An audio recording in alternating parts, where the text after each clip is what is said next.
생태교육센터 1항에서 일하고 있는 유종박입니다. 자연 이름은 초록지렁이라고 부릅니다.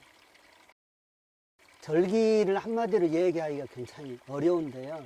우리가 흔히 24절기를 1년을 24개 기간으로 나누는 어떤 시간 나눔이라고 생각을 하고 있는데요.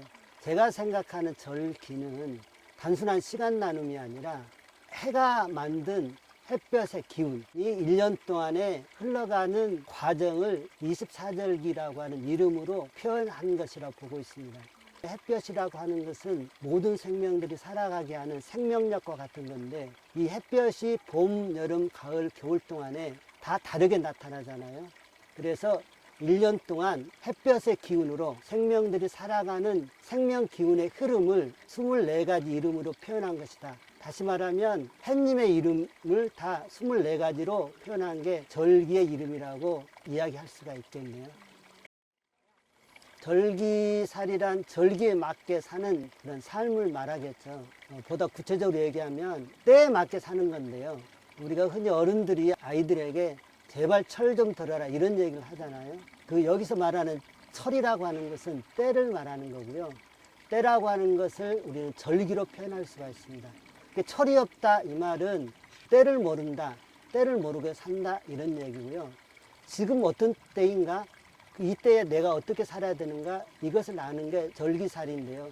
우리가 쉽게 나무를 통해서 보면은, 나무는 봄이라고 하는 때에 꽃을 피우고 열매를 만들죠. 그리고 여름이라고 하는 때에 뜨거운 햇볕으로 열매를 키우고, 가을이라고 하는 때에는 이슬과 서리로 열매를 맛있게 익히죠.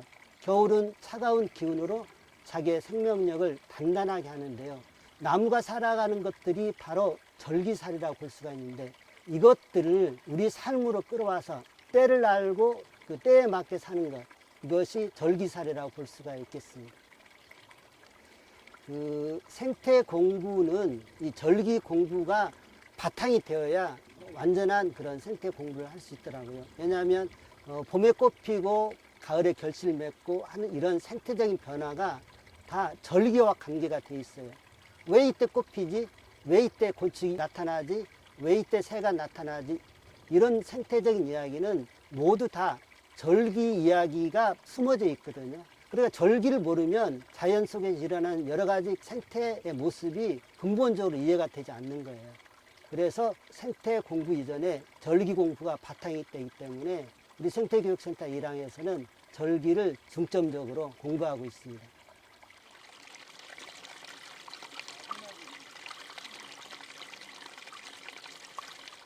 우리 몇 년 전부터 절기 공부를 하면서 매월 한두 차례씩 계양산 생태 모니터링을 관찰을 하고 있는데, 그냥 생태 관찰이 아니라 어느 때에 어떤 자연의 모습이 있는지 그걸 아는 거거든요. 그래서 그 자연의 모습을 통해서 우리가 어떻게 살아가야 되겠다. 지금 절기로 얘기하면 한로, 마루에 해당되는데요. 지금은 곤충들은 이제 겨울 준비를 하기 위해서 들어가고, 나무들은 열매를 아주 튼실하게 익혀가지고 많은 생명들에게 먹이로 나눠주고 있습니다. 그렇다면 우리들도 이제 이런 나무들의 삶을 통해서 가을이라고 하는 그 때는 우리가 1년 동안 열심히 준비한 것들을 나누는 때거든요. 그래서 이 한로 때는 나는 누구하고 무엇을 나눌 수 있는지, 나누고 있는지, 그런 것들을 같이 고민하는 게 절기 생태 공부의 의미가 되겠습니다.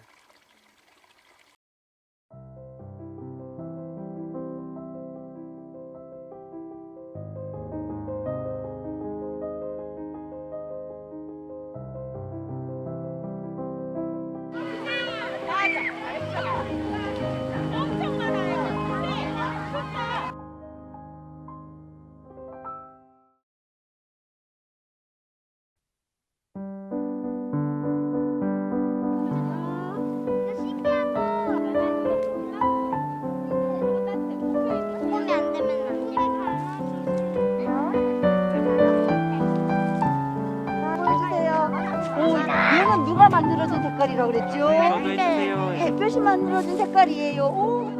야, 해버리는 요리하다니. 딱 뛰죠. 거기 가면 안 되고. 자, 뒤로 오세요. 그래야 다른 친구들도 보지, 그치? 자, 여기. 누가 들어와? 청왕만 있어요, 완전. 발 밑에 많지? 야, 여기 너무 많다. 와.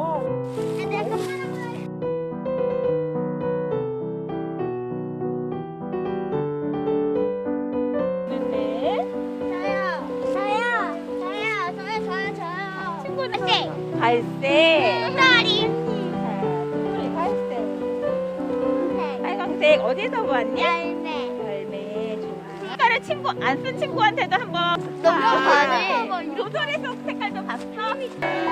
좋아요. 하얀 햇빛.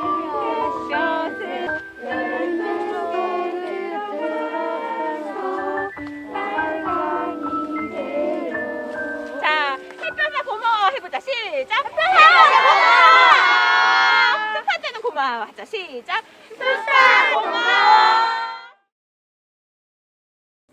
안녕하세요. 절기 생태놀이 안내자 들바람입니다. 제가 들바람으로 이름을 짓게 된 이유는 어렸을 때 시골에서 농사 짓는 일을 엄마 도와서 하다 보니까 바람이 와서 땀을 식혀주더라고요. 그래서 나중에 커서 그런 사람이 되어야 되겠다라는 생각을 해서 들바람으로 활동하고 있습니다. 처음에는 절기를 몰랐어요. 그냥 절기는 세시풍습인가 보다라고 생각을 했었는데 5년 정도 됐는데 초록지렁이 선생님의 생태교육센터에서 하는 24절기 생태교육 안내였던 것 같아요. 강의를 듣다 보니까 처음에는 너무 너무 어려운 걸 말씀하시네? 저하고는 안 맞았었어요. 근데 두 번째 듣고 세 번째 듣고 듣다 보니까 이게 제가 생태교육을 하는데 이 철학이 있어야 되겠다라는 생각을 했고요. 그 철학이 초록지렁이 선생님의 생명사랑이었어요. 순간 4년째 되던 해에 제가 첫 강의를 듣는데 감동을 쫙 받았었거든요. 이게 내가 생태교육 하는데 기본 바탕이 되겠구나, 철학이 되겠구나 라는 생각을 했습니다. 절기는 인문학이잖아요. 근데 그 인문학이 조금 어려운 부분이 있어요. 그래서 이거를 좀 아이들한테 쉽게 풀어서 좀 이야기할 수 있었으면 좋겠다. 그게 놀이라는 생각이 들었어요. 어렸을 때 제가 놀았던 기억을 더듬어 보면 그 놀이는 굉장히 오랫동안 남더라고요. 그래서 커가는 아이들한테 그런 놀이를 해주면 참 좋겠다라는 생각을 했습니다. 절기의 중심은 해예요. 해가 없으면 모든 생명이 살 수가 없잖아요. 그것처럼 이 해를 따라서 나무도 살고 풀도 그렇게 살고 새들도 그렇게 해를 따라서 살더라고요.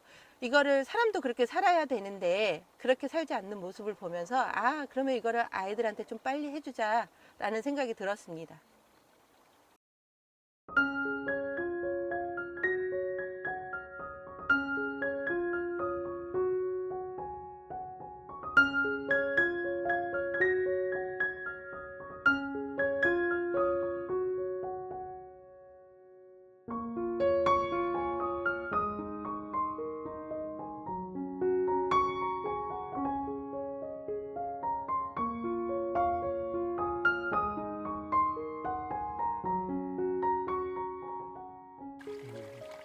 코로나19로 굉장히 힘들어 하잖아요.